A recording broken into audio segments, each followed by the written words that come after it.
What is up, football fans? This is the Live from the 55 podcast. I'm Danny Austin.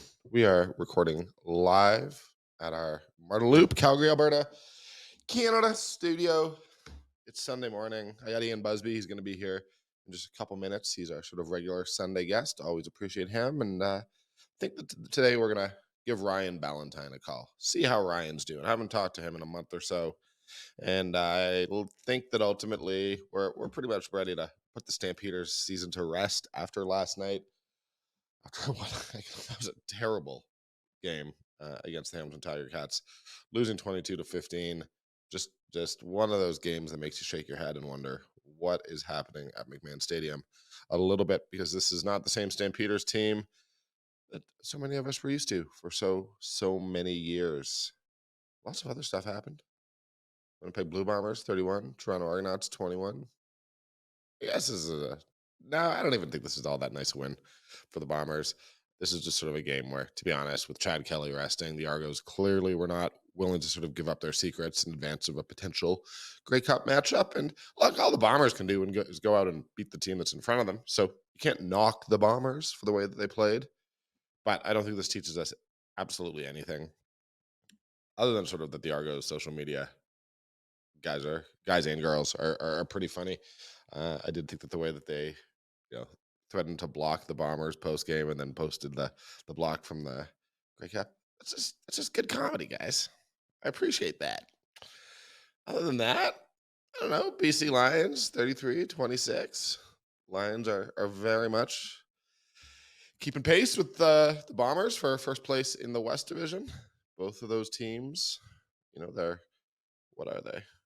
You'd think that I would have had this up. I did have it up. I don't know where the CFL standings went on my laptop.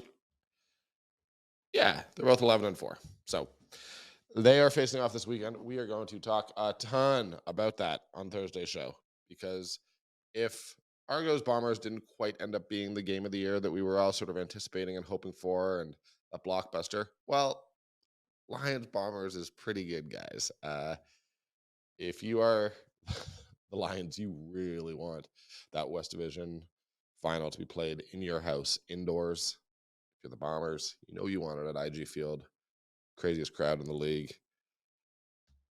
Huge game this weekend coming up. But, the Lions beat the Riders. It's very funny to me. Like, I have to laugh. This isn't a criticism of anyone, but I see Riders fans being so mad right now. And it's like, guys, you guys are 6-9. You're 100% making the playoffs. You're beating both Alberta teams. Your starting quarterback's been out since what? Week 3 or 4? Maybe even, no, week 3 or 4. Let's just say that. I don't know what week Trevor Harris has been out since, but it's been a little while. I recognize that these Riders don't exactly inspire a ton of confidence. The Riders are not a team that I am looking at and saying, okay, I think they're going to go on a Grey Cup run, but you're going to make the playoffs. You didn't make the playoffs last year. You're going to do it this year. All of this without your sort of veteran big free agent signing. There's been progress. You got to be happy with it, in my opinion. But no, they are not on the same level as a Lions, Bombers, or Argos. I think we know those are the three real deal contenders, with maybe Montreal sort of sneaking in as the fourth. Although Montreal's beaten Calgary and Ottawa in the last 2 weeks. Sort of what do we know? What do those wins teach us? They beat the Red Blacks 32-15. That was a very professional, solid performance. Coming a week right after, they looked pretty good, pretty confident. I don't think anyone has any complaints about the way Montreal beat up on the Stampeders in week 16. So, Montreal, 2 big wins in a row. I like what I'm seeing from that team. They're not giving much up defensively, that's for sure. Boy, does Darnell Sankey ever fit in well there. Love that signing. We had him on the show much earlier this year, and he talked, about just wanting a place where there's a chance for him to win a Grey Cup. And I don't know. I just really think that he fit in well there. They got Sean Lemon, 99 sacks. Didn't quite get to 100. He will. Not worried about it. But yeah, 32-15. Alouettes.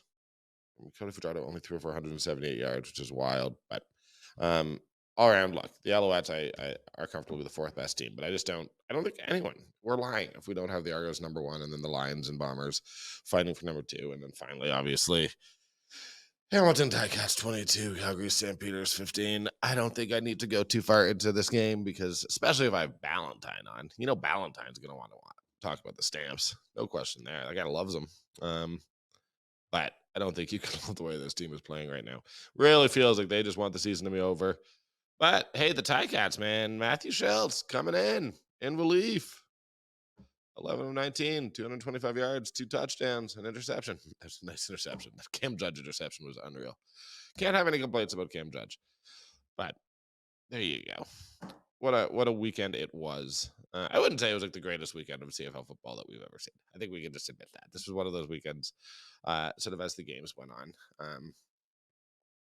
Said, all right, they're not all going to be blockbusters. They're not all going to be hits.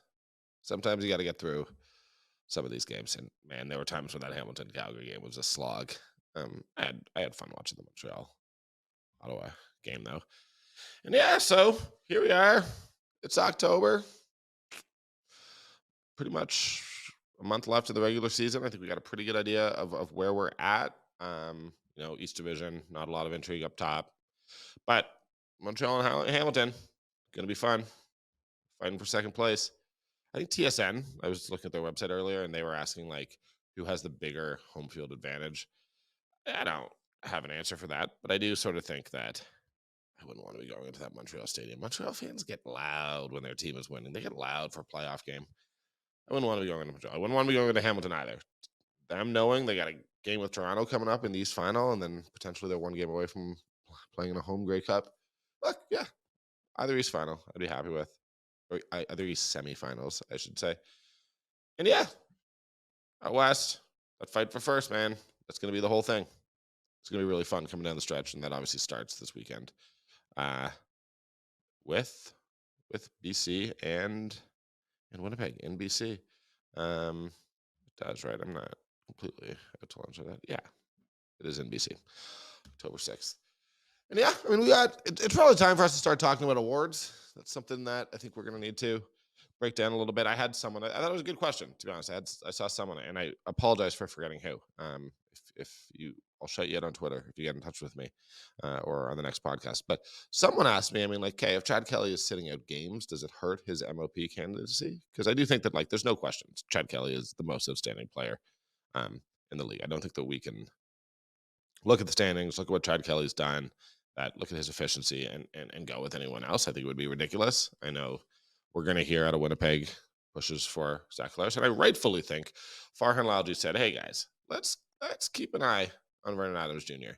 And I don't think that there's anything wrong with that. I don't think that there's anything wrong with saying, hey, there's more than one candidate out here, but I do think that Chad Kelly is far and away the front runner.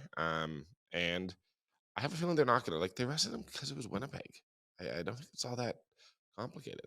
I do think that they earned the right to do that. And they put Chad Kelly on the bench. They said, hey, we're going to go with their backup quarterback, who I thought played pretty well. But I don't think Chad Kelly is going to be sitting out against Edmonton this week. Do we? I mean, prove me wrong. It'd be a bit odd if that's what happened.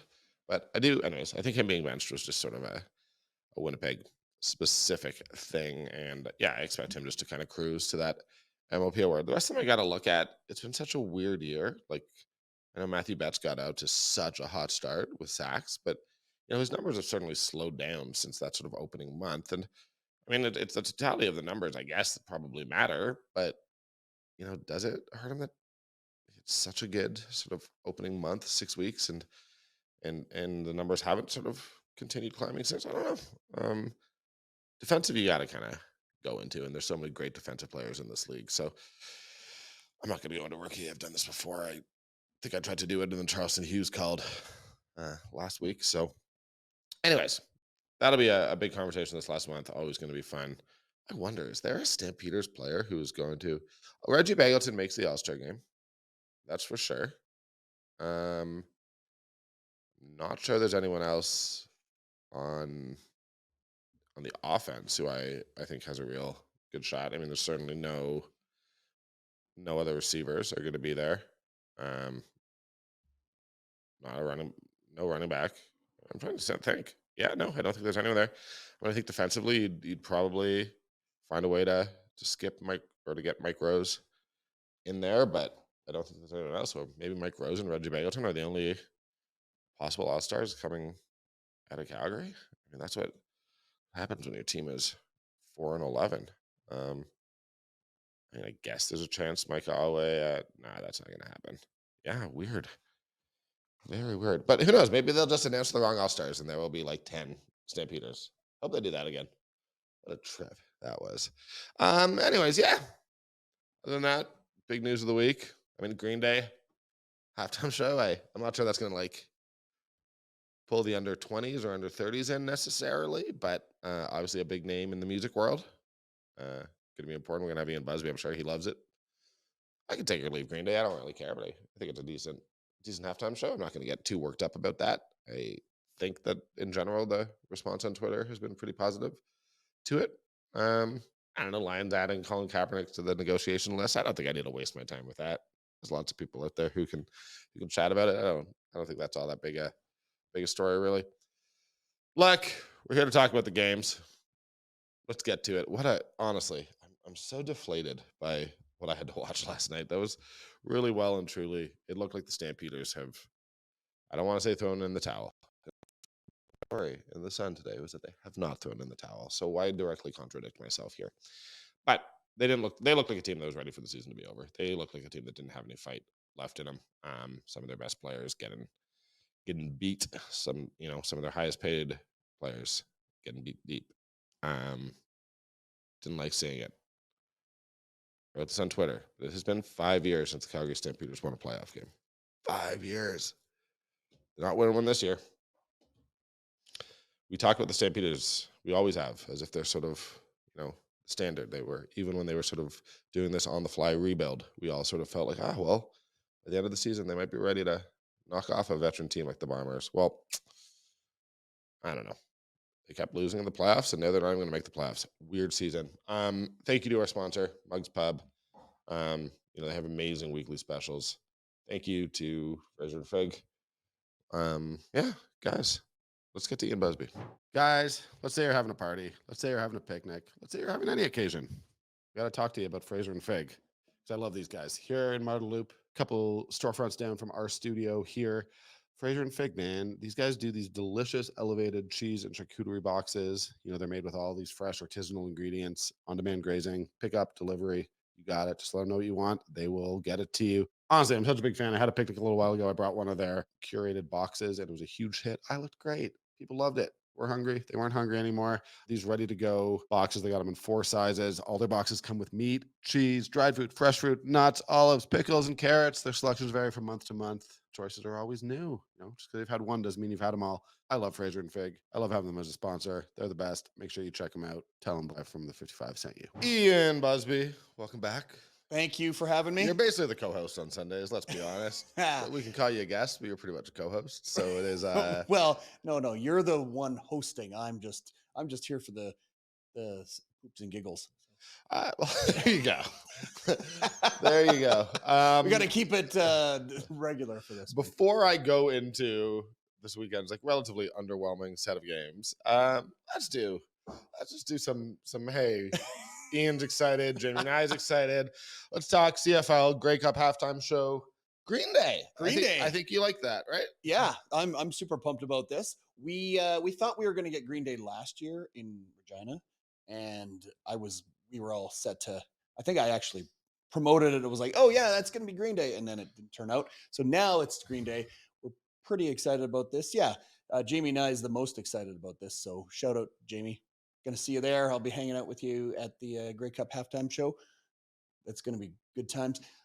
I was thinking back. I'm like, I don't remember most of the Grey Cup halftime shows. It's not that big of a deal, but it seems to be one of those things that gets fans either really excited one way or the other. And somebody has to complain about the Grey Cup halftime show. You're going to a football game and you're getting a free concert. Yeah, so people are always going to complain.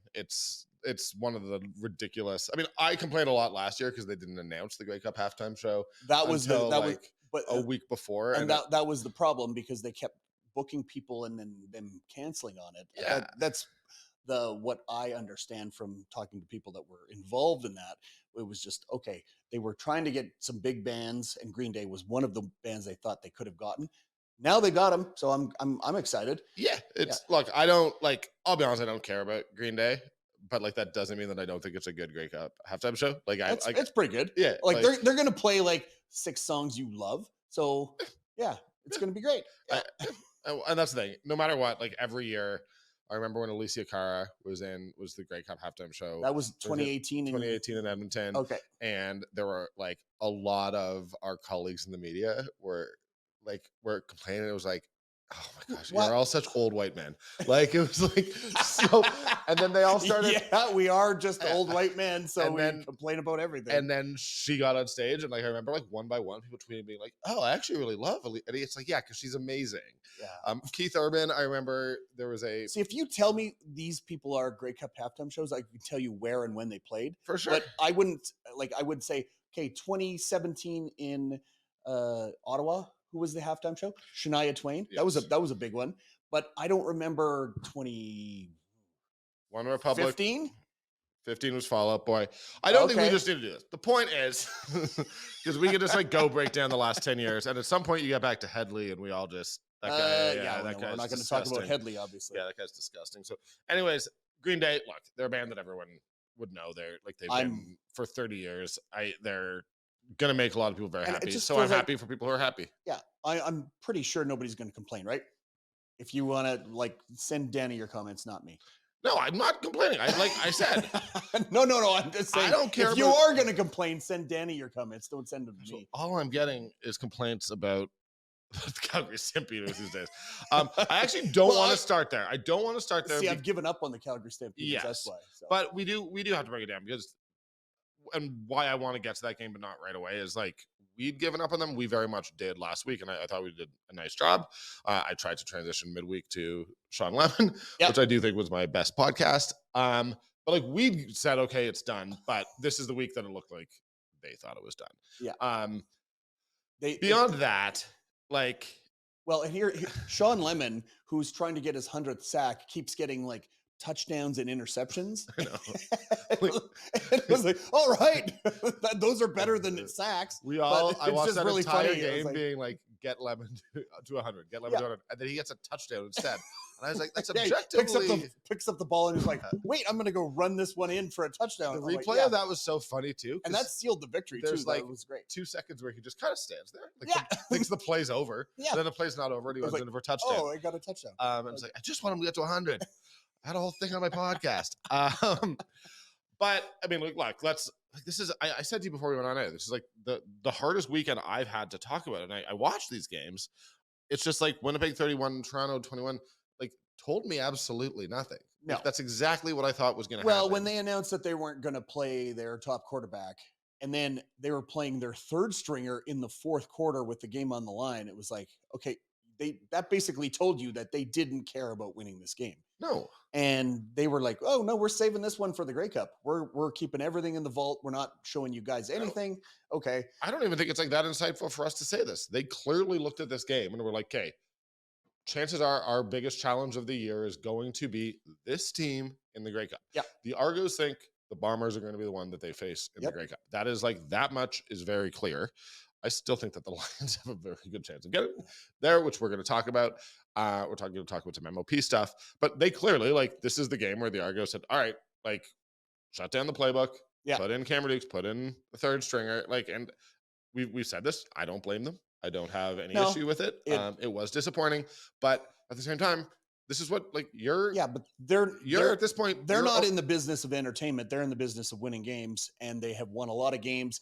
They've won the right to do whatever they want for the rest of the year. So they have 60 minutes to get to the Grey Cup.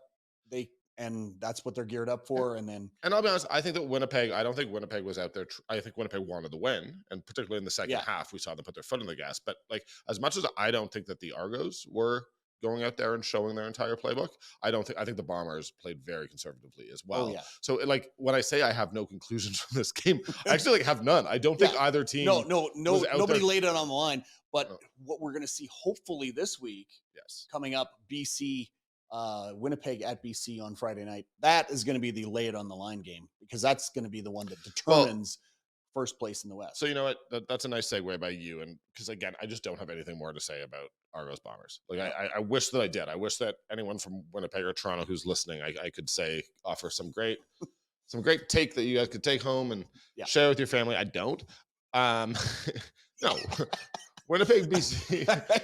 I can just imagine them saying, you know what Danny said on the podcast? It was like, yeah, that would. Can you tell that I got about halfway through that sentence and was like, I don't know where I'm going here. I said with your take family twice in like 3 words. No, but like Winnipeg in BC, in Vancouver at BC Place, Friday night, as you said it. This is now because that game. This is the game of the year. This is the juice. most. This one has all the juice. Exactly. This one is like for something that means something. That it's a big difference to not have to go host the West semifinal. BC clinching a home playoff game was inevitable anyway. And now we know that those, like the West games, are going to be in Vancouver and Winnipeg. We don't know which game is going to be which. And this is going to determine that. The BC Lions, it feels like, okay, they know who their, they know who their, what is it? Like their mark is. This is their mark. Okay, we're going to go. They kicked crap out of the Bombers in home for the first game in Winnipeg and came back and got their asses handed to them in the second game. Okay, so now who are we? It's going to be a close game, I feel, and it's just going to be, okay, lay it on the line. Let's do this.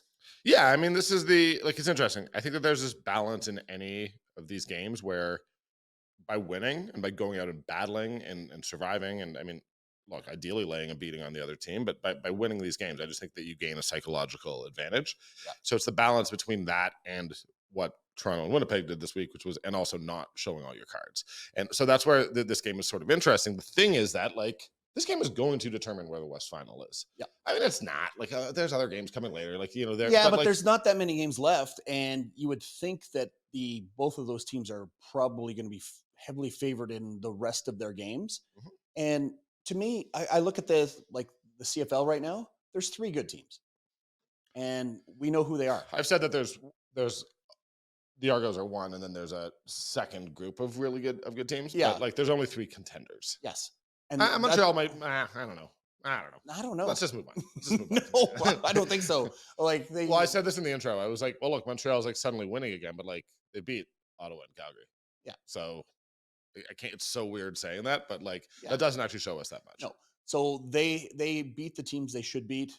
Okay, so they're the best of the rest, basically. No, there's 3 good teams in this league: Toronto, Winnipeg, BC, and okay, so the West Final is going to be exciting. The Grey Cup's going to be good.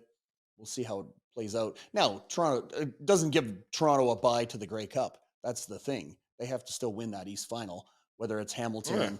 And we're going to get into that. Hamilton and Montreal, like both of those teams are probably going to give them a good run in the East Final. For sure. And I think just staying with the West before we sort of move on to because I mean, I do think Montreal and Hamilton have to be talked about sort of at length here. I think that we've talked about this on the podcast before, you and I, but like the second that you include Vancouver, like when we're talking about where the West Final is going to be, it's different. Like, of course you don't want to go into Mosaic in November. Like there's a huge advantage, but there's actually like, it's almost a different, I'm not going to say different sport, but the stakes are so high where the Lions want to play at home in their indoor stadium where it's not -30. Yeah. The Bombers might actually be okay going on the road. And I'm pretty sure they'll be okay. And I think that's why it's such a, like, it's weird. BC doesn't have like this huge home field advantage because it's very comfortable to go into that stadium and play because it's not going into the elements. It's not going into the it's just that it's almost like the Winnipeg does have such a huge advantage that you negate by not having to go in there. Exactly. So it's like, yes, there's still a huge home field advantage. It's just like the physical advantage that you have is like almost not having to leave. Yes. I don't know if that makes any sense, but it does. Yeah. I know what you mean. The Bombers are like, okay. It's almost like putting it on a neutral field. Yeah. We're going to eat a little sushi. Yeah. We're going to go for a walk. Maybe we'll go to Granville Market. Right. We're going to have a nice day in Vancouver. Bring the umbrella. This sounds like every trip we've ever had to Vancouver. Right? And I've never been on a trip to Vancouver with you, but like this is what we Been do to on Vancouver trips to so Vancouver, many right? times. Oh yeah. Um, No, I used to go twice a year, Yeah. 3 times a year. And if the playoffs were there, I remember going there in 2014 and no, 2012, sorry, 2012, the Stamps going on the road into Vancouver. And we're like, yeah, they got a good chance to win here. Like it's not, yeah.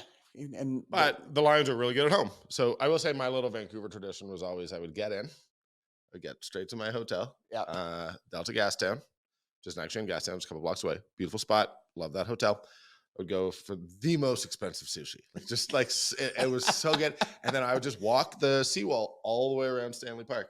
And normally it would be pretty cold in Alberta. So like it didn't matter that it was like raining and sort of miserable. I was like, I can be outside and be happy.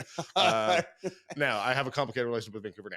Let us move on. I just think that ultimately I love going to Vancouver because like my skin feels so great after like 3 hours there. My curly hair. I get my hair back. I get my I have many other issues with Vancouver. Us dried out in Calgary here. I know. Yeah. Let us say, okay, I don't know. I don't even know what this question means. This is not based on who you want to finish first based on like preference as a fan or anything. Yeah. Would you rather, given that we know it's going to be a cold weather game in Hamilton for the Grey Cup, would you rather the West Final? Because I always hear fans say, oh, well, we want the best football. We don't want the elements. Would you rather the West Final be in Vancouver or Winnipeg? So. I think I want it in Vancouver. Okay. Because it's like fast track. Elements are going to be neutralized. It's not going to be that the best team sort of wins. Yeah. And that's the thing. It's like you really toss a coin. You're like, okay, anybody could win on any day. And the like Winnipeg strategy is much different if they're going into Vancouver, right? They're going to ground and pound if they're in Winnipeg for that West Final. If they're in BC, they can't do that because Zach can throw in cold weather. I will say that. Like, I will say I saw something on Twitter the other day. It was like, oh, Zach isn't that great in cold weather. I'm like, really? When? What? I know. When? I was like, he won the coldest game that I've ever been at was the 2019 West semifinal. That was the coldest freaking game I've ever been at, and he went out and won it. So no, don't give me this. He can't win in cold weather. Nick Arbuckle told me at one point that on a short yardage play, he didn't know if the ball was in his head. So it was so cold. Yeah. Like he literally he took the ball and he had to look down to see if it was there. Is it there? Yeah. I was there. My cell phone froze to my chest. Yeah. Like I put it next to my heart to try and keep it alive, and it froze to my. And I was like, I had to peel it off. You want to talk about so cold alternate history? So like the Stamps basically had to play that game at home, but like. If you remember, the top of the West in 2019 was incredibly close. It was one game either way. And the Stampeders, they lost the game to Montreal at home. There was a fight before the game, but also like there were a couple refereeing decisions that could have gone either way. I'll say that. The Stamps won that game. Then they weren't playing at home in -30. It was like +10 by Tuesday. That game was on a Sunday. I know. And like if they had been hosting the West Final, man, and like you just wonder, you think like, and Winnipeg was the best team in the league that year. I'm not saying, but you imagine. Well, they caught fire midway what difference might the weather have made if the Stamps had won one more game in the regular season, then they're hosting the West Final, and then they have either Sask or the Bombers coming in. Yeah, who knows? I mean, it's just wild to think about. Where would you rather have the East semifinal, Montreal or Hamilton? Hamilton, I think, because I wanted in Montreal. Well, Montreal hasn't hosted a playoff game for a decade. Is that probably correct? 2019. Did they host one? Okay, it feels like it's been a long time since they've hosted a game, but it feels that way for sure. I'm gonna look up Wikipedia while you vamp for a second. Okay, well, and I just want those like those Ticat fans to get rewarded. They would have hosted the division semifinal because it was Montreal and Edmonton. So 2019. Okay. The East semifinal, Edmonton was the crossover. Won and then lost to Hamilton. See, and I remember like getting to the stadium early on the 2019 game and going, "Oh my God, it's the worst, coldest game I've ever been at." And I went with a mutual friend of ours, and we thought we were going to die. Yeah, are we talking about West Gilbertson? So are we talking about the West semifinal again? No, I'm just saying that day I don't remember. Oh, fair. Because the East semifinal, that's the problem being out West. I'm like, the East semifinal is going on as you're preparing for the game that you're covering. I mean, it's going to, right? It's one of my like favorite, like great CFL traditions is for those playoff games, for the West games, they always have on the so like the players as they warm up are watching. Everyone's watching. I mean, it's really where like we all know CFL playoffs is a completely different animal. It's where we get excited. But for me, I would like Montreal just first of all because I think we all forget how crazy Montreal fans are, and like that includes the Alouettes. So I would like to see them host a game. I also do like genuinely. You said, "Oh, you're not taking them seriously as a contender." I will say there were things that I saw with Darnell Sankey out there. I think that defense. Well, their defense is yeah, legit. Yeah, their defense is legit, and the fact that they rebuilt it middle of the season, right, with Lemon and Sankey coming in, and now just sign Calgary guys. Yeah, apparently the Stamps won't do it. Some subtext there, obviously. Well, no, okay. Again, we don't have that much other than it's hilarious that Lemon got a touchdown and not a sack. I don't have that much. Ottawa continues just to be.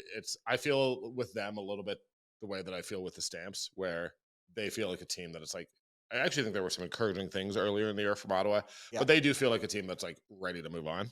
From the season. And that's okay. It's been so many years of that in Ottawa that they're just snake bit, and they just need to reset. Hopefully, a new year, new result. Basically, we know they should have stability in the coaching system. They should be rebuilding, but like it is. Do we know that though? The funny thing about the CFL is like there's 9 teams, and generally 2 to 3 teams change their coaching staffs every year. And I always go into the offseason going, oh, well, it feels like everybody's going to keep their jobs. And then like somebody miraculously changes the coaching staff. It always happens. And it just makes me go, I mean, if they got rid of Bob Dice this year, I think that's not enough time for a guy like him for any coach to put. And I ultimately think that, I mean, again, it's these teams that lose their starting quarterbacks. And I like joked about it yesterday on Twitter. Like there was a Riders fan who was all frustrated. And we all get frustrated as sports fans, so there's no actual criticism here. Yeah, but I was like, you're in the playoffs, and Trevor Harris has been out all year. like it hasn't been that bad. And the thing is that Rider fans seem to be the ones that are like think their team is the worst when there's 3 other worse teams than them. Yeah, like it's just you're not gonna win a playoff game this year with that team. Right now, just the way BC and Winnipeg are playing, but you're gonna make the playoffs. It's better than anyone in Alberta can, right? And like would the Ottawa Red Blacks trade places with you? Yes, of course. They're also a team that's on down their depth chart in the quarterback situation, and they're not in the playoffs, so they would easily trade that's my thing. Positions with you. When I look around, okay, is there a possibility like Toronto? Obviously, they're not making any changes. I think that Corey Mace would be the most likely person to get hired for a head coaching role or to get promoted for a head coaching role of all of the non-head coaches in the league. Hamilton, I wonder if Coach O would want to step back at all and potentially give Milanovic some of the reins, but I think that would ultimately be his decision. And that's a team that, for all the doom and gloom, has like largely salvaged a really difficult situation. Yes, I had Louis on, and I thought Louis was awesome this week. He's such a smart guy, but he said, he was like, look, the expectations were set so high that anything short of basically doing what the Argos are doing was going to be a disappointment this year. But they did lose their big name starting quarterback. Then they lost Schultz, who came back in yesterday and looked pretty okay. Right. I still can't believe that just snapping the ball as soon as you're allowed to catch the other team off guard works, but apparently it did yesterday. But you do what works though. So. I think that ultimately, the only reason I think there would possibly be a change in Hamilton is if Coach O wanted there to be a change and wanted to take to not have 8 different job titles. I apologize if anyone Montreal has taken a step forward. They've climbed. They're building something. Yeah, we talked about rebuilding on the fly. So that there's no change there. They're going to make if you're an East team and you make the playoffs, you're not making changes. No. Bob Dice, you got to give more time to. The players love him. There's there's always something that happens though. This is the CFL, right? Yeah. So I think if we're realistic, like Chris Jones could get replaced in Edmonton. I don't think so though. Well, because that situation is like they're going to be paying him for a long period of time, and you're just going to put yourself in this horrible situation financially. They've also been pretty good. Like they showed progress in the back half. Yeah, and I know how terrible it was. And he refused to play Trey Ford for the first half of the year. Now you do punish him for that now? I don't think so. It just again, I'm like, we're not making changes in Calgary or BC or Winnipeg, right? So like, I mean, I know what yeah. you're saying, Danny, but just sometimes things happen, and you're just Well, like, no, and I'm just okay, saying that I think that, I mean, based on my Twitter, there are people calling for change in Calgary. Um, I've gone on record. I think that's absolutely ridiculous. no, I think you just run it back and pray for fewer injuries. That's what that's what I would say you're going to do here in Calgary.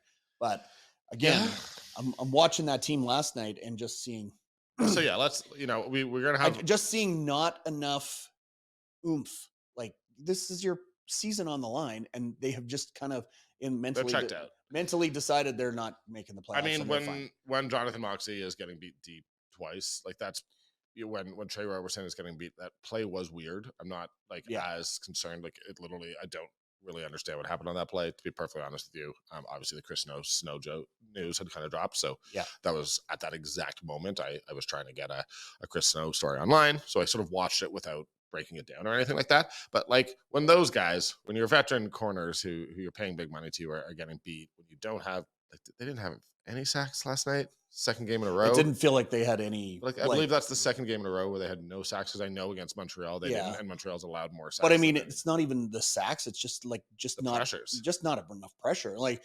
you're just letting the opposing offense have the modicum of time that you do whatever you want. Yeah, it's just not.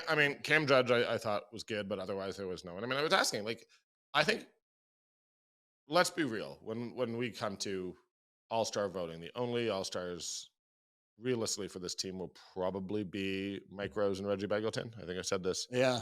Like, it's not the O-line, I'll tell you that. No. It's not the O-line. None of the other receivers have played enough anyways. Yeah. It's in running back, it's Brady Oliveira who's going to be the All-Star. So why even have that conversation? And then defensively, it's not going to be any of the defensive backfield. It's not going to be Mike Alway, despite the tackles. Yeah. No, I think he's been fined and had too many head hits that nobody's voting for him in that respect. That's realistically. So so I think that, like, that's where we're at, is a team that used to absolutely dominate those All-Star things. And look, I think James Waters might have got in there. I'm not saying he wouldn't. Probably Henry. He probably would have.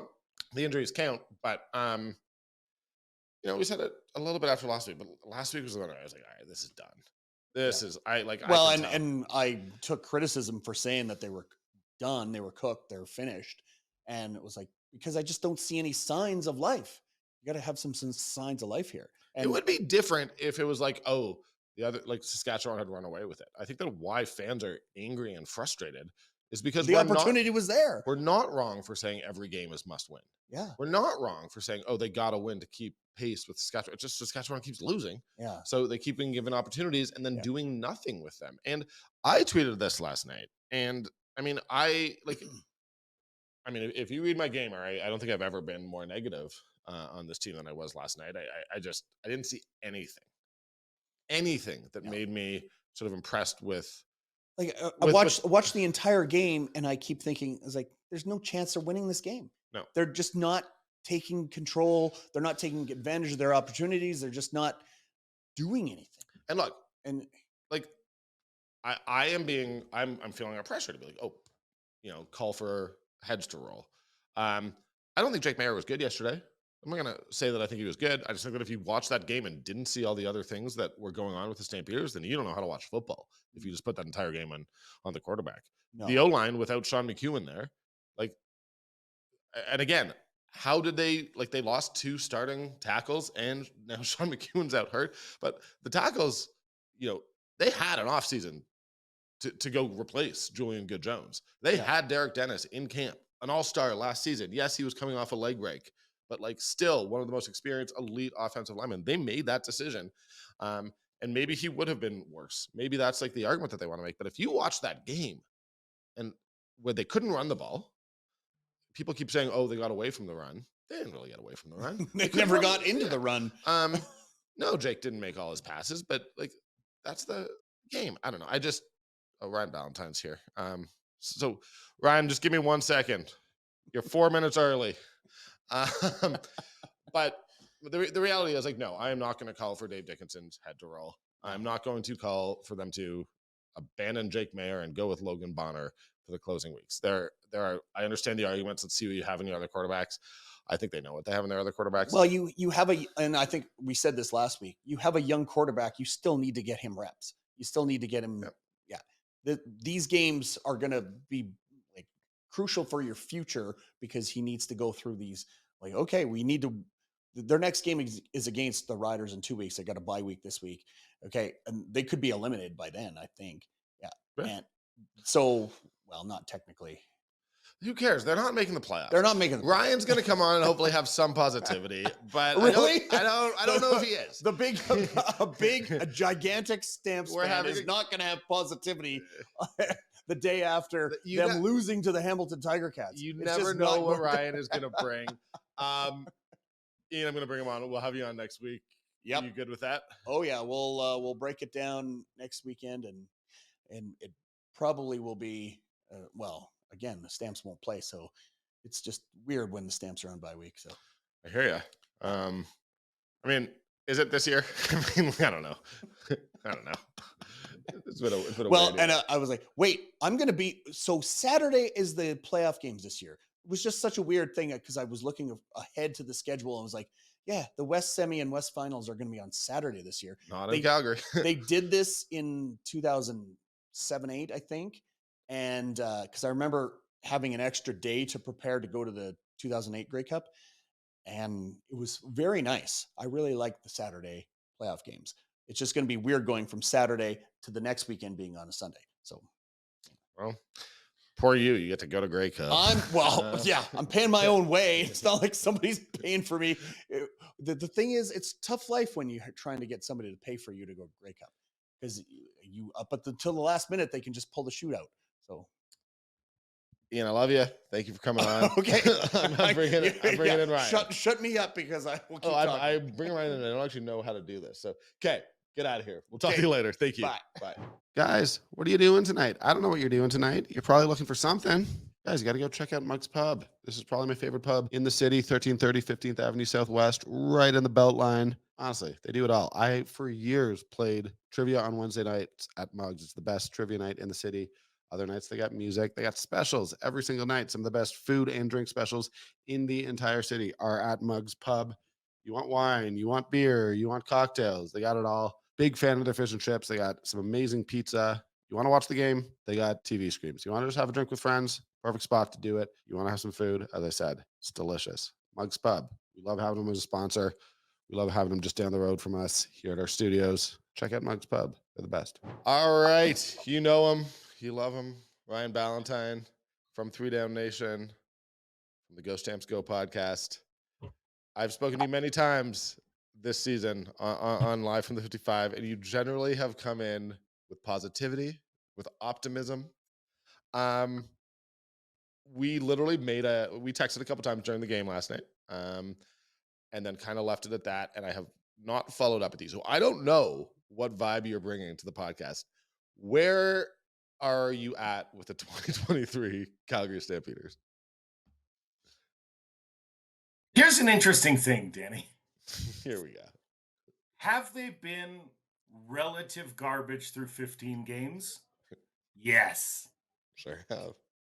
Are they still somehow, some way, potentially a playoff team in this league? Yes. Because the Riders have lost 4 games in a row and topped out at 6 wins, all of a sudden, if Hamilton does what they've been doing, which, by the way, is beating every team they've played in the last 6 weeks except Toronto, they beat BC, they beat Winnipeg, they beat Calgary, they've been on a tear outside of Labor Day. Yeah, they are a dark horse. We sure that they're not gonna give Toronto a fight, right? Like it would all of a sudden, yes. Hamilton's not a joke anymore. Yep. And Saskatchewan has 2 games left on their calendar. They play Calgary and they play Hamilton. So if Hamilton next week beats Saskatchewan, all of a sudden, all the Stampeders have to do to get into the playoffs is beat Saskatchewan and win one of two games against Winnipeg or BC, Oh, so both of easy. whom, well, So- but both of whom are very likely going to be resting starters ahead of the playoffs. So I don't think that you get to that last week game against Winnipeg, who, by the way, the Stampeders only lost to by a single point earlier this season, 1918. If you look at that game, now all of a sudden it is possible that this team gets into the playoffs. And we have seen in the CFL, whether it be on the positive side where the 8-10 Stampeders won the Grey Cup, or on the negative side where the Stampeders lost a Grey Cup to an 8-10 team. The Stampeders ain't going to be 8-10, happen. pal. The Stampeders ain't going to be 8-10. Anything can happen. I understand that. They're not going to be 8-10. They're not going to be 8-10. But it is entirely possible that this team could still make the playoffs in defiance of God and all logic. This team that has 4 wins with 3 games to go is very possibly a playoff team by virtue of beating Saskatchewan and having the season series. Now, do I think that will happen? I don't. I've lost the ability to believe that this team is going to get this done. And if they went into a first round playoff matchup against BC, they get murdered. It wouldn't be close. It wouldn't be close. In BC, and I say or that Winnipeg. with all respect to the people on the team. It's not close if they play BC. I love how I you're think this talking team could as if beat it's Winnipeg. definitely BC. They may also be going into Winnipeg. Let us not rule out that possibility. Yep, and I think it's entirely possible that they could beat the Winnipeg Blue Bombers. I think the Blue Bombers are the biggest, ripest team for an upset in the playoffs that I have seen in a while. I think the Bombers are very quickly getting old, and as the season has progressed, they have looked worse and worse and worse. And even if you look back to this weekend, they were getting beat by the Argos backups. They weren't getting beat. Eventually Winnipeg ended up winning that game, and for some reason we're bragging about it on social media as though the Argos were afraid of them. How funny was it when the Argos? So basically, yes, because I actually to mentioned recap this, for those of you not on X. Yes, we're gonna call it Twitter. We're not calling it X. Yeah, and I do. I sometimes feel like I talk about stuff and I forget that not everyone is like deeply entrenched. But basically, the Bombers have their social media team. To be perfectly honest with you, I think crosses the line quite a bit, and it's not all that funny. But the Argos wrote them if any memes and you're gonna get blocked, and the Bombers had something ready to go, making fun of them for losing a game. At which point, the Argos just dropped the block from the Grey Cup, and it was very funny. There was a blocked kick that basically won the Argos the Grey Cup last year, and it really made me laugh. It was clear that the Argos had been preparing it for some time, and really made me laugh.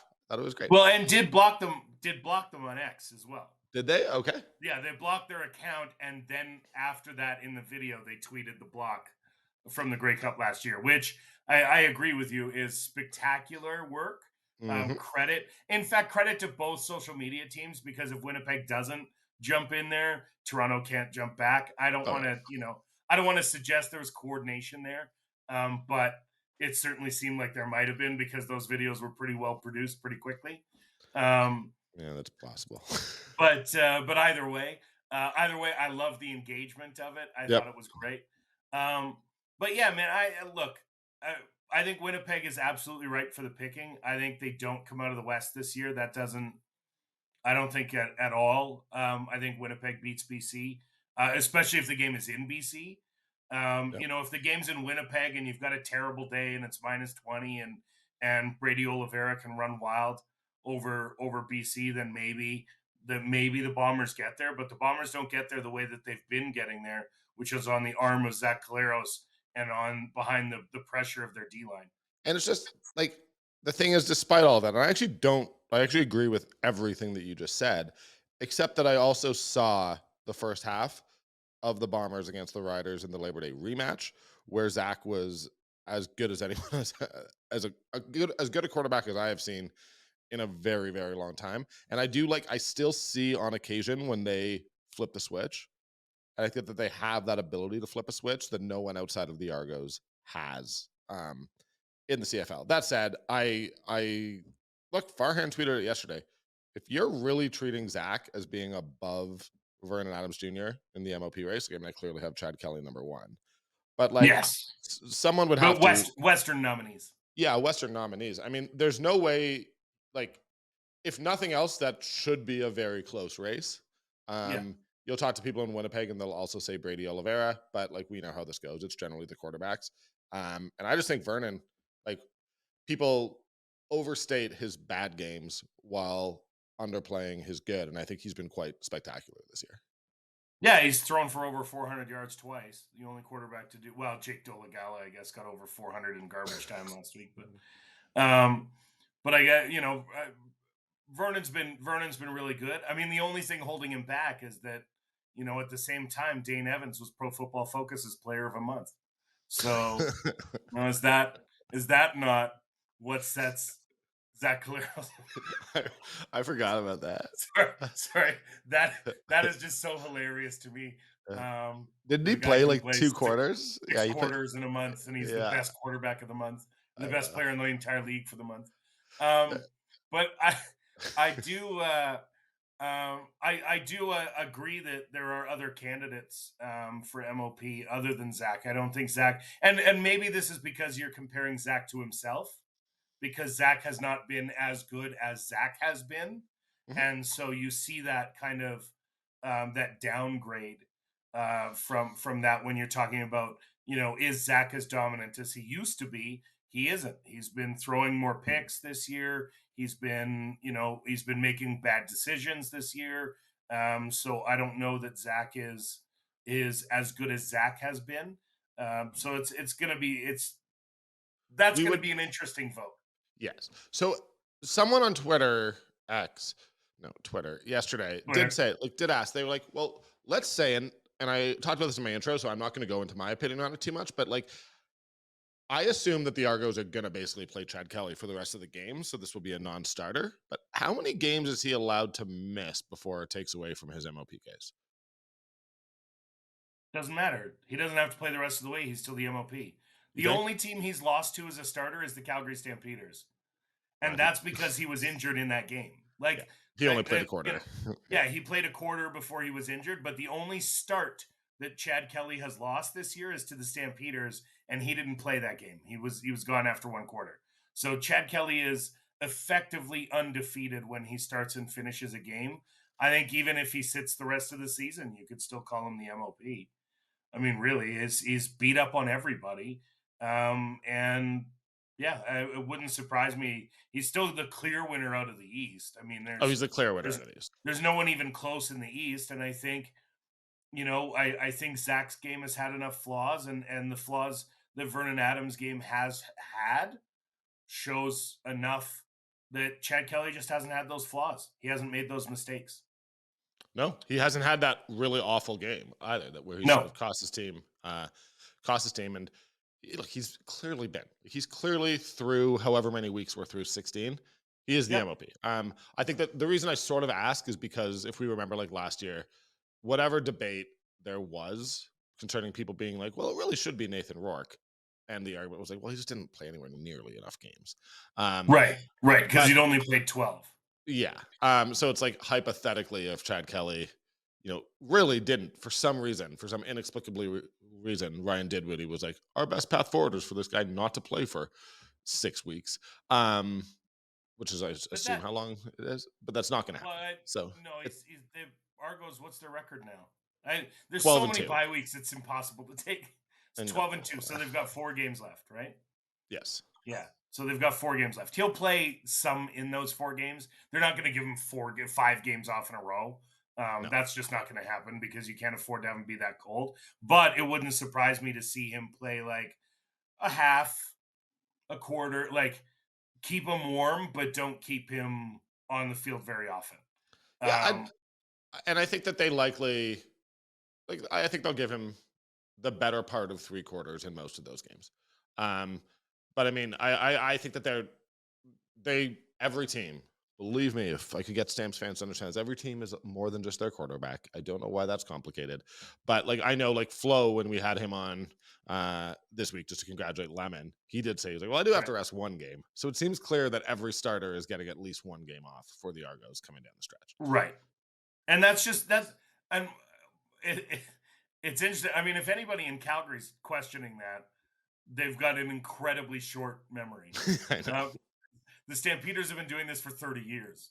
You know, Mhm. they clinch a playoff spot, they clinch the West Division, and then all of a sudden, half their starters are playing here, there, and everywhere throughout. But it's interesting because you look at the Stampeders, and you might say, well, there's probably been fewer Grey Cups than they should have won, given Yep. the quality of their franchise over the last 3 decades. They probably should have more Grey Cups than they do. So, is sitting players the right decision? Because you come back and you end up losing playoff games or whatever, do guys getting that extra rest, versus the momentum of a team that's constantly in it and constantly pushing to be their best. Are those teams more mentally and physically ready for a playoff game when they get there, despite having maybe a few more bumps and bruises along the way? Well, and it's always, I mean, I think in the CFL where you get that bye week and just have to win the West Final, that resting Yeah. anyone in the final week ends up being quite a bit of time. Yeah, you're off for Outside, almost a month. yeah. You're So, you're off for at least 3 weeks. yes. So I tweeted last night where I was like, it's time that we sort of acknowledge, and this is a larger Calgary Stampeders question. It's been 5 years since they won a playoff game. They're not going to win one this year. Unless But they go to Winnipeg. it's going to be like, man, am I going to eat my words if they somehow, like, I see no evidence that they're going to pull this off. So, No, but but somehow they're in a Grey Cup, and yeah, the good people at Live from the 55 are sending you out, to Grey Cup on the Friday, yeah, because we know Post Media won't. Um, we're not but commenting on that. no, you're not. You don't have to. I'm allowed to because I don't work there. Um, Um, but the good folks at Live at the 55 do a GoFundMe to get Danny out to the Grey Cup because suddenly the Stampeders have figured out their shit. Yes, both you and I would eat a lot of crow in that situation, and it would cost a lot more to go to Grey Cup than it would have before because now we're making last minute plans. I admit I canceled my Airbnb for Grey Cup last week. yeah, Yeah, I came out and I had my Airbnb. I had a great rate. It was like $70 a night, 2 blocks from the stadium. And I had for a whole week for $300 a whole house. It was an incredible deal. But I canceled it last week after they lost. And, I'm not anticipating getting out to Grey Cup this year, which sucks. Had I known it was Green Day, I would have held on to it. If I had known it was Green Day, I would have held on to it. But that's beside the point. so Um, okay, I Back want to to get 5 years without a playoff. Sorry, yes. ADHD. Do speaking. you like? I am a true believer in you are running it back next year with generally the same staff. I don't like. I am a believer that like there are a big part of this year. There's a big part of this year that you can just sort of chalk up to some bad injury luck. You haven't gotten the play you wanted. Clearly, there was some money, some big money invested in certain positions that has not panned out. I'm not going to come quite out and name those players, but I think that they would spend their money differently going forward. Um, this is a two-parter, but what do you think has gone wrong? Like, what has changed over the last 5 years? Because it's been long enough that it's not just a bad loss here or there. Like, there has been a decline in the standard of play for the Calgary Stampeders. Do you have any sense of why this might have happened? I think certainly from last year to this year, we have an absolute gaping void of leadership in that locker room. Um, the Stampeders have long been the feeder system for the CFL, right? Guys come in, they play here for 3 or 4 years, they sign a big money contract elsewhere, and off they go.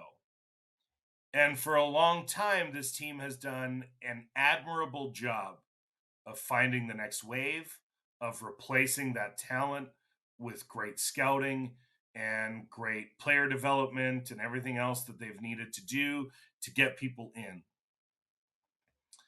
A lot of that, though, also came from coaches. And when you look at the Stampeders right now,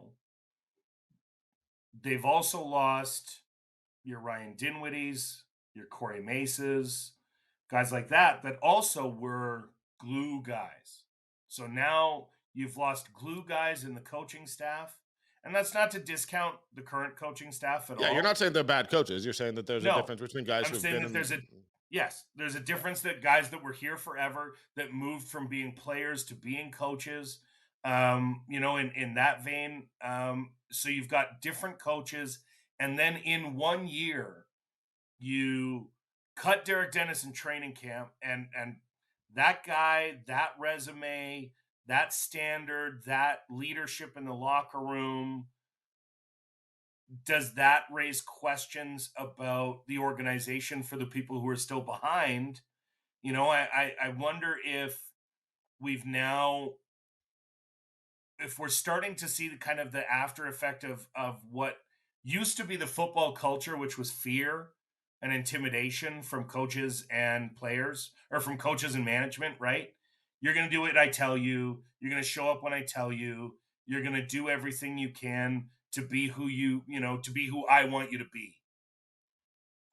And now we're starting to see that it's got to be this generation of players that are coming up. And this, I don't want this to sound like an old man boomer rant, but it's a different mindset of young men these days. We've all heard this. It's the sort of Yeah, unspoken thing. And it's not a complaint or a negative. It's a recognition that no longer can you treat players as commodities and treat players as though, I don't want to say own, because that brings in a lot of negative racial things that I'm not interested in getting into. But you can't treat players as though they should be grateful to play for you.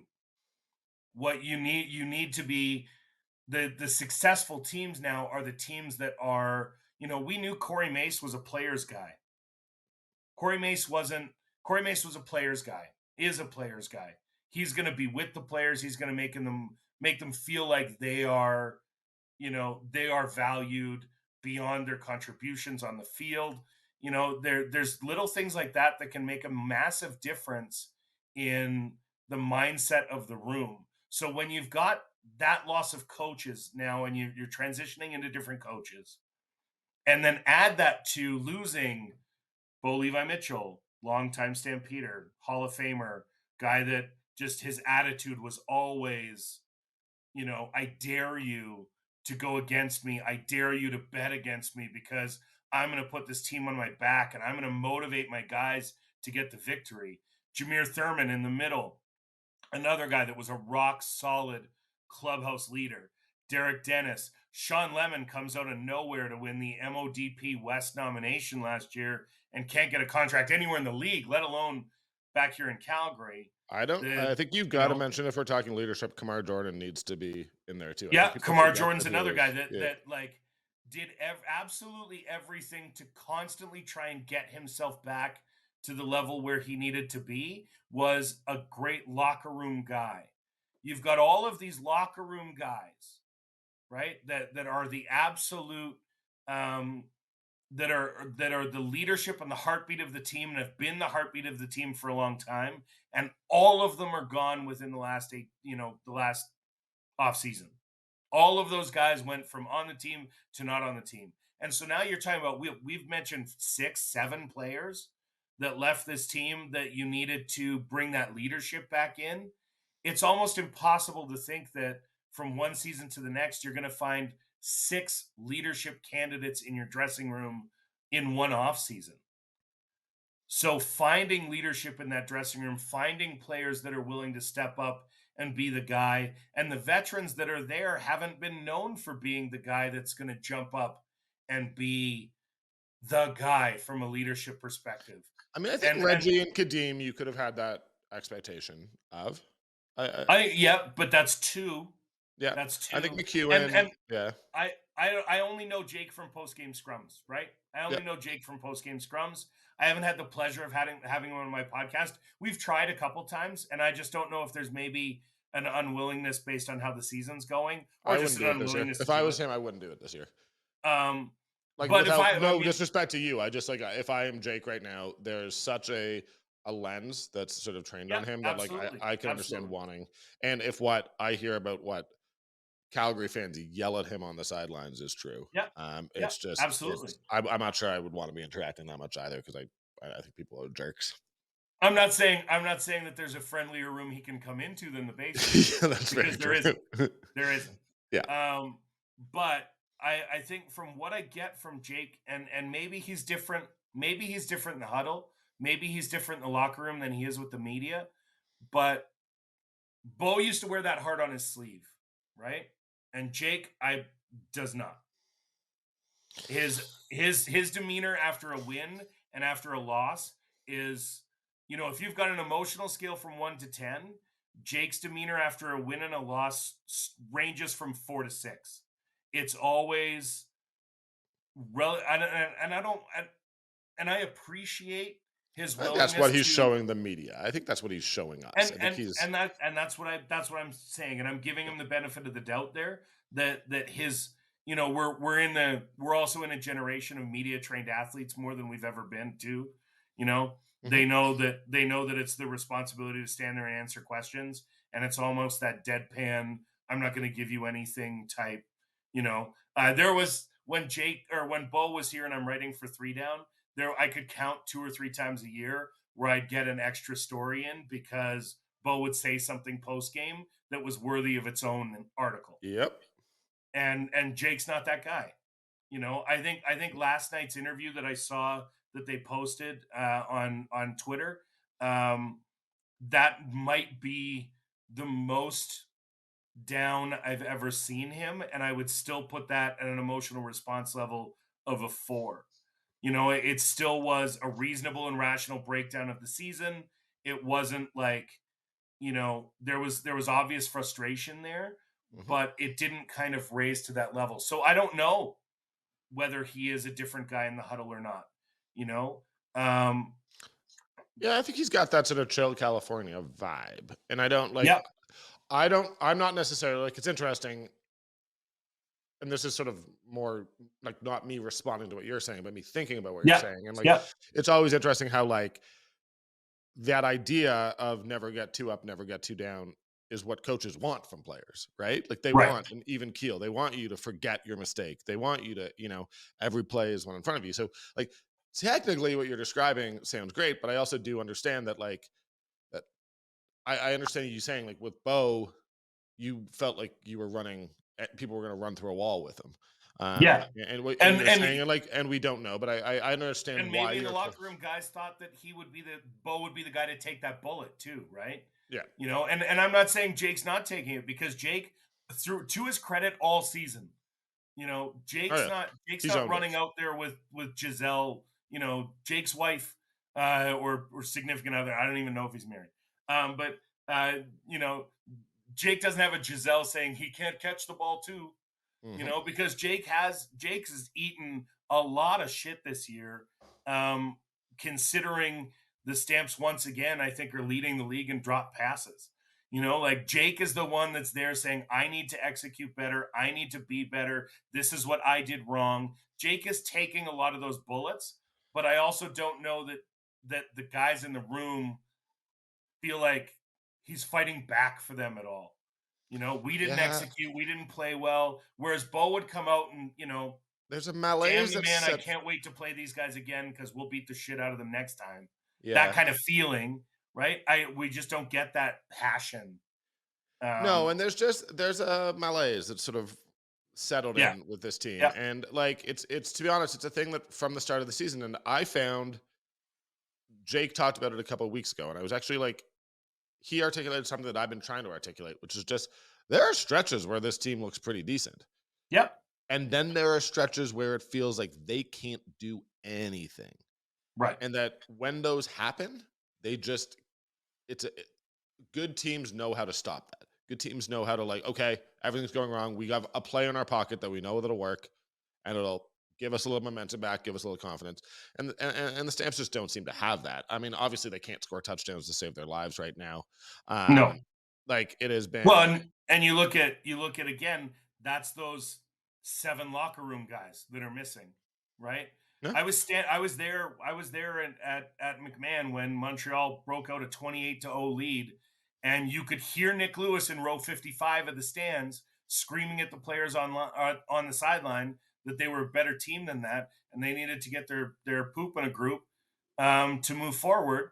And they did. They came back and won that game. I don't know that you have those kind of guys on the field right now that even have the credibility in the room, because it takes time to build that credibility in the room. Yeah. You can't just become a leader overnight. You become a leader over time that guys respect and listen to. And, I just don't know that the Stampeders have that guy right now that stepped into the shoes with enough credibility from the rest of the locker room. So I'm gonna try to keep this like 2 minutes. I want to let you go. Yeah. You've already overstayed what I asked, which I super appreciate. No, and I'm sure you've got your next guest waiting. Oh no, I definitely don't. I'm so ready to go home. This is my day off from Flames, and yesterday I didn't. Oh. Well, I did end up writing Flames, but I'm great. I'm working quite a bit, and I'll tell you some stuff after. Flames is a lot. Well, plus doing the Stamps games, and I have no complaints. I'm loving life. Life's great. I've made a big life move as well recently, which I'll tell you about off air. So I just have things to do. So I'm looking forward to getting home. But this has been amazing. I tell you right now, it is February, let's say 10th. I don't know, whatever the first day of free agency is. And the Stampeders, who is the first player who you would want to see the Stamps bring back? They get the pick of the litter. Every former Stampeder, every single player who has played for this team and is now playing elsewhere, you get one. Oh, we were so close. I was going to say Doug Flutie, but current player playing in the league. I mean, if I had the ability to bring back anybody, absolutely anybody right now, that's tough. It's tough because it's sort of saying, like, I'm saying for those leadership intangibles, like to make it clear, like Jameer Thurman would be my guy. I think that he was such a culture guy and such a leader, but that's not. I'm not trying to take a shot at Mike Alway. Like it's not. It's less who do you want to bring back than who do I think they miss the most in terms of those leadership qualities. But you could also say Flo. Oh. I wouldn't have a problem. I'm just saying. Okay, well, yeah, we're going with the original question. Why am I changing this? We're going with the original question. My first pick was going to be Flo because I think they just, with Mike Rose has done what Mike Rose does. He's got 9 sacks on the season.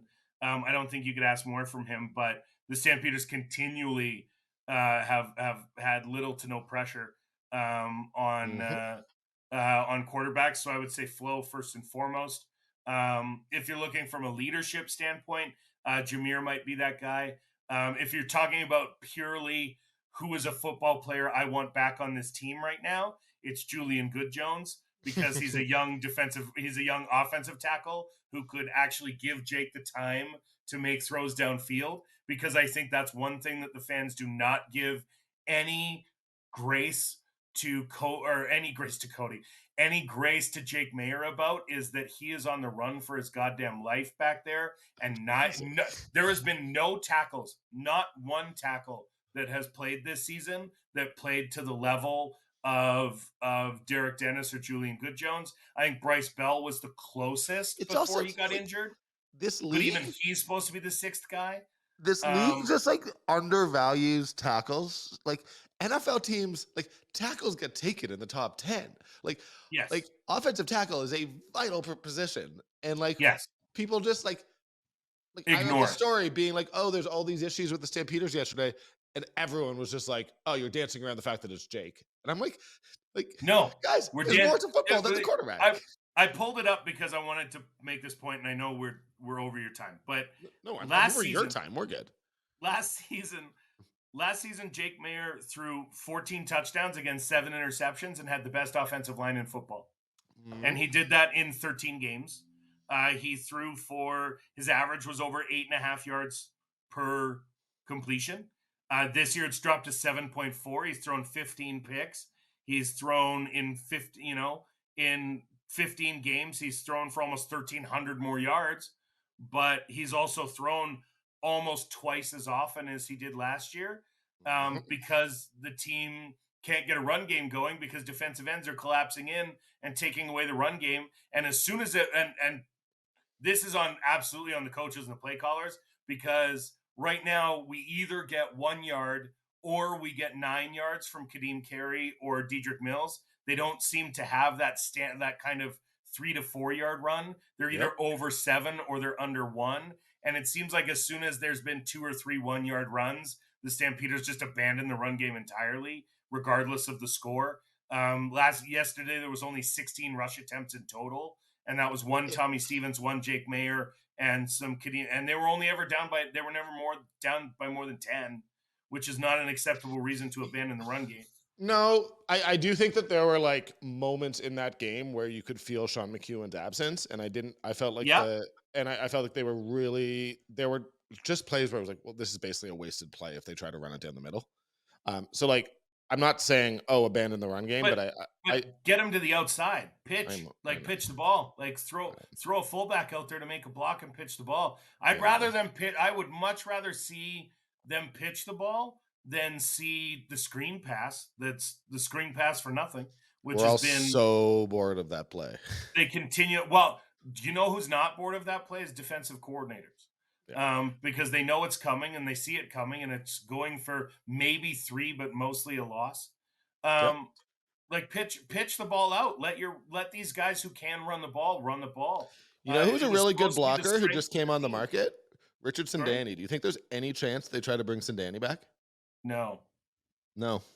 No, I think when you look at Canadian receivers, you've got Philpott coming back next year. You'll have Barnes coming back next year. I'm saying you bring him back for the next 3 games because he's one of the better blockers that they've had as a receiver. Like, is it really going to make the difference? I mean, you have to see what you have in Cole Tucker. I think the Rice and John experiment is over.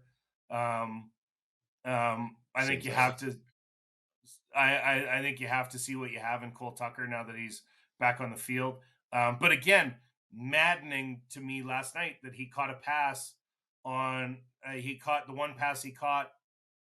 All he had to do was fall forward for a first down, and he ran backwards 3 steps and got tackled and turned it into a punting situation on second down instead of just getting over the sticks.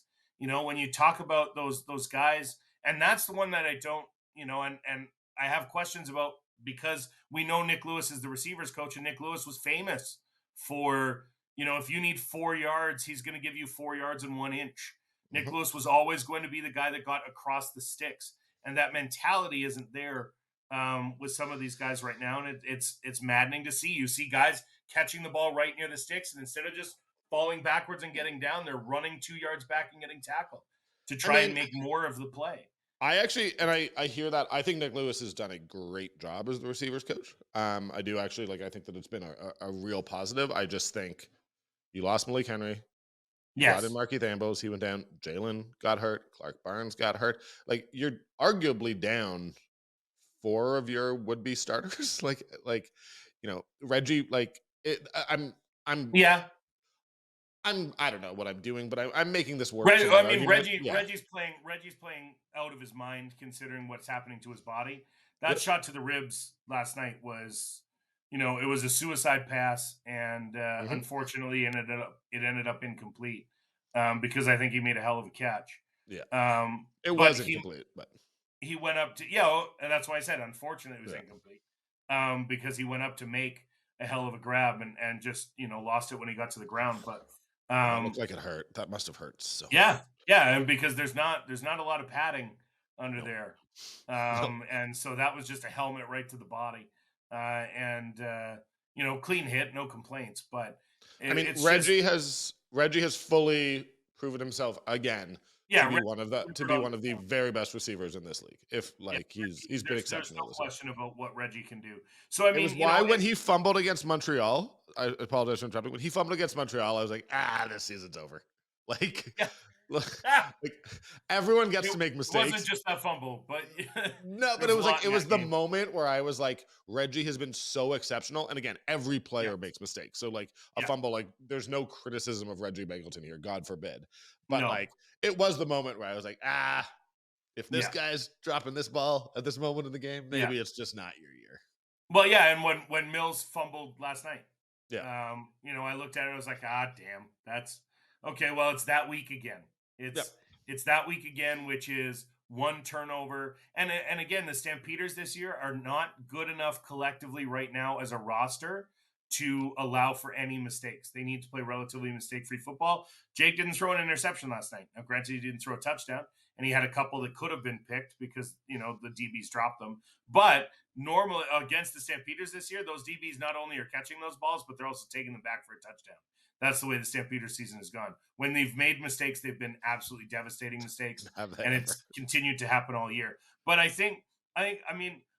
like to believe that Jake could be the guy if you gave him protection, because he proved to be that guy last year. When you looked at his completion percentage from last year, it was way higher than it is now. He only had 80 completions or 80 incompletions in 13 games last year, which is a very high completion percentage versus this year. He's at 170 some already in just about in only 2 more games.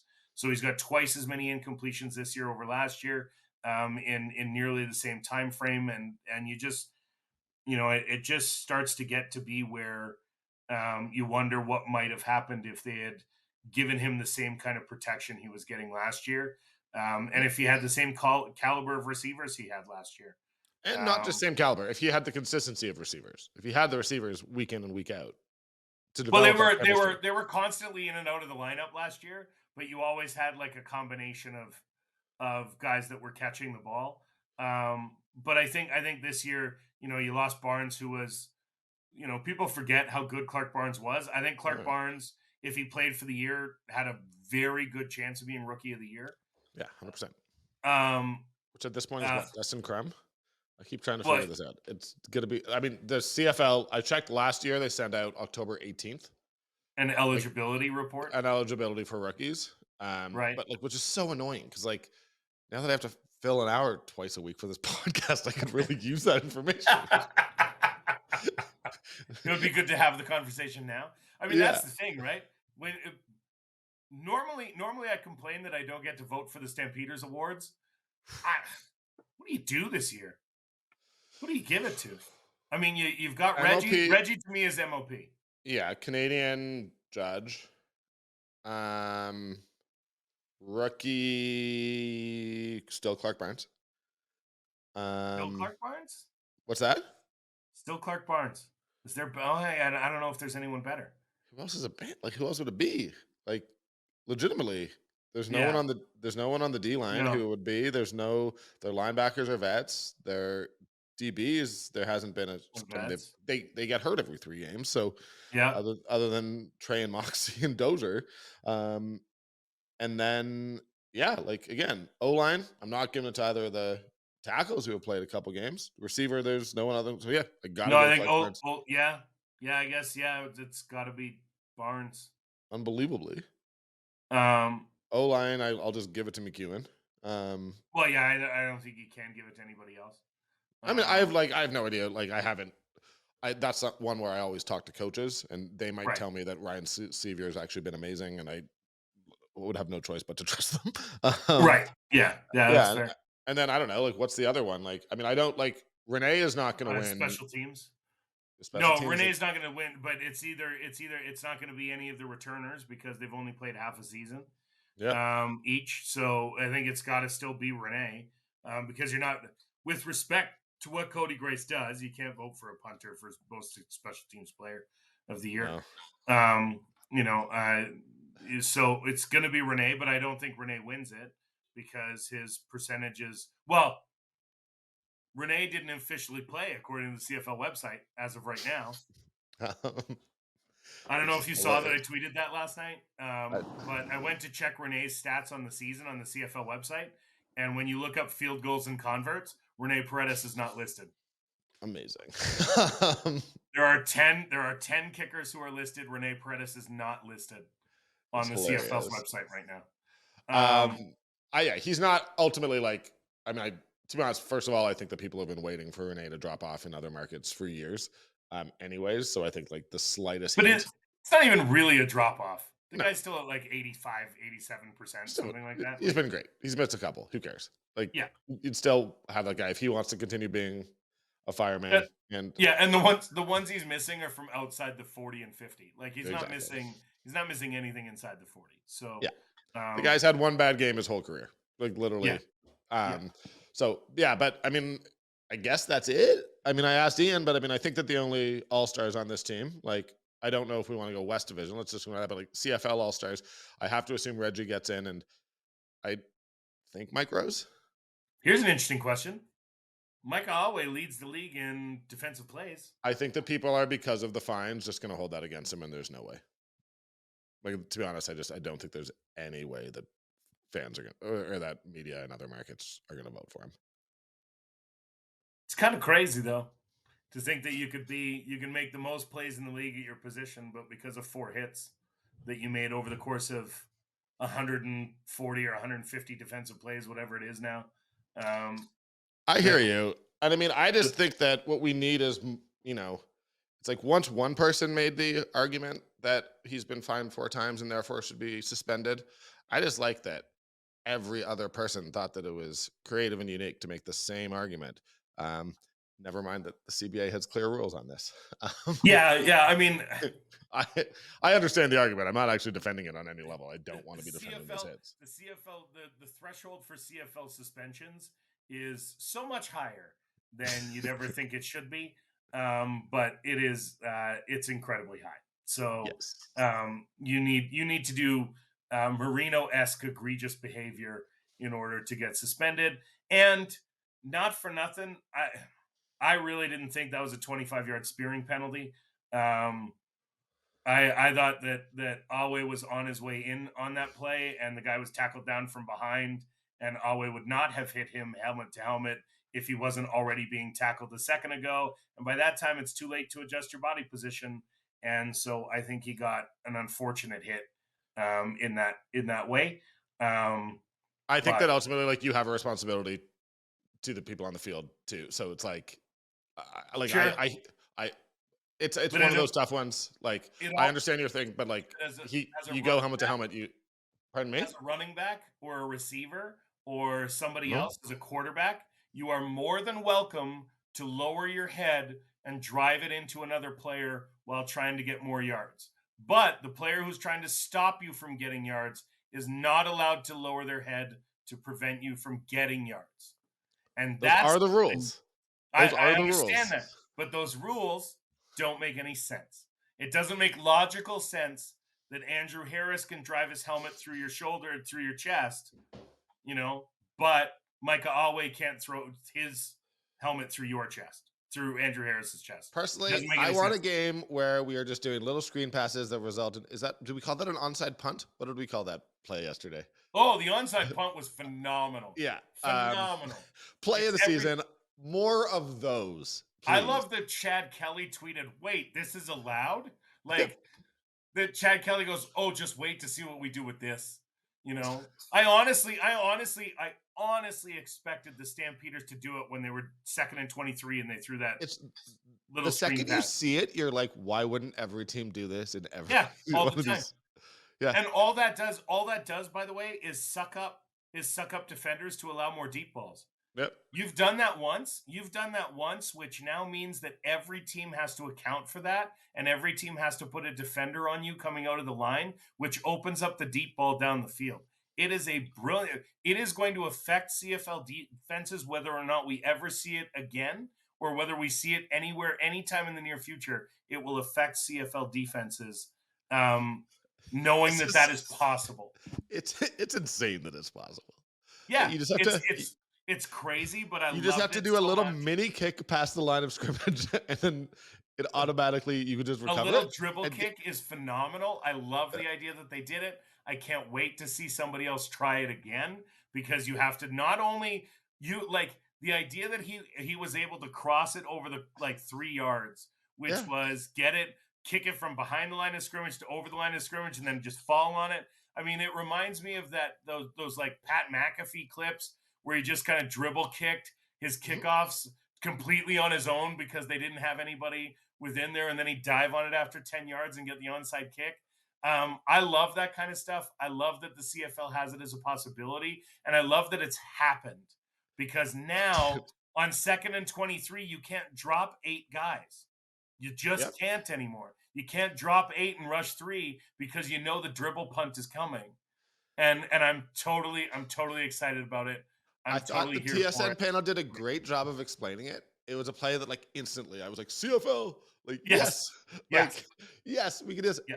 And I'm like, wait, there's no way that my understanding of this rule is correct. You don't need to get it past the first down line. You just need to kick it past the line of scrimmage. Because you've onside kicked it. And so therefore, insane. It's a live ball. It's a live ball, and the recovery is first down. Now, I also have the fear because the CFL loves to shoot itself in the foot sometimes that they'll amend that tomorrow. That they'll amend that in the off season and change the rule, which would be dumb of them to do. It would be so dumb. And it's one of those things. I love that, like, and again, we've gone so much longer than I asked you for, so I really appreciate this. It's one of those things. I'm loving it. A couple years ago, Jay Triano, the basketball coach, discovered that from an inbounds play, there is no goaltending. So you can basically just lob it up at the net and your team can go in and anyways. And little one of those things. And what I remember like last night thinking was like, I forget that all of these big, tough football guy coaches, it's like, they're still dorks who just love football and love like reading the rule book and finding out little loopholes. And like, I mean, I don't want to I'm not actually calling anyone specific a dork, but like, it was just one of those funny things where I was like, I love the idea that like late at night in the middle of February, some coach was just like nose deep in the CFL rule book. And they were like, I got it. And I'm going to bust it out. And it happened. And if you watched that, like the first tweet that went out, like Americans were losing, like it had more crossover than any play that has happened in the entire CFL this season. People loved it. The CFL took way too long to capitalize on it. I know. Because by the time the CFL tweeted out that play, and which, by the way, they tweeted out a different play a couple minutes later. By the time the CFL tweeted out that play, the tweet from the Sickos committee had already had over 300,000 views. Yeah, exactly. Did you see last week when first quarter of Calgary Montreal? This is gonna get me in trouble, but the CFL official account literally tweeted the Stampeders drawing the Alouettes into a time cap or into a time cap violation. Was it time cap violation or was it offside? It was offside. Anyways, yes, they drew them into offside, which was interesting because 2 plays later, when there was actually an offside on an interception, they didn't tweet out that play at all. No, they didn't. I mean, again, surprise. The Lemon interception, right? Yes, the Lemon interception. And again, love Sean Lemon, would never like. Yeah, but that play shouldn't have been allowed. Contact with him even recently, to talk with him about some things. So, but yeah, that play should have been dead. But there was absolutely offside on his interception. 100%.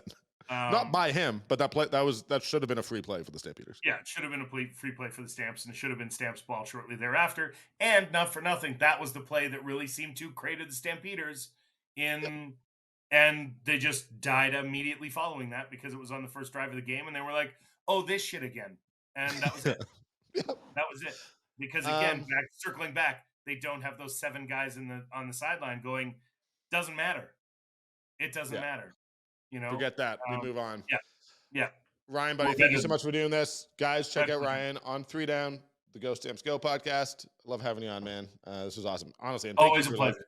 I literally, for those who are wondering why I keep saying 20 minutes, I was like, can you come on for 20 minutes? Then Busby was late, so I pushed you back by 20 minutes, and then we literally just did 41. So look, Cowboys don't kick off for another 2 hours, so I'm not worried about it.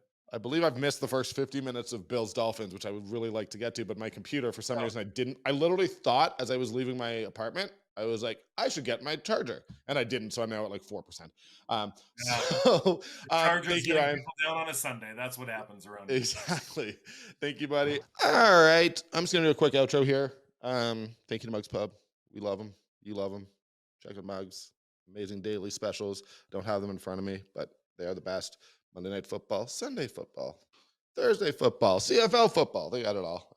But honestly, that place, the food is amazing. Especially, I love their pizza. Thank you to them. Thank you to Fraser and Fake. My apologies. And yeah, guys, thank you to you, our listeners. Man, we went pretty long here with Ryan, with Busby. Love those guys. Thank you to them. Make sure you check out their work.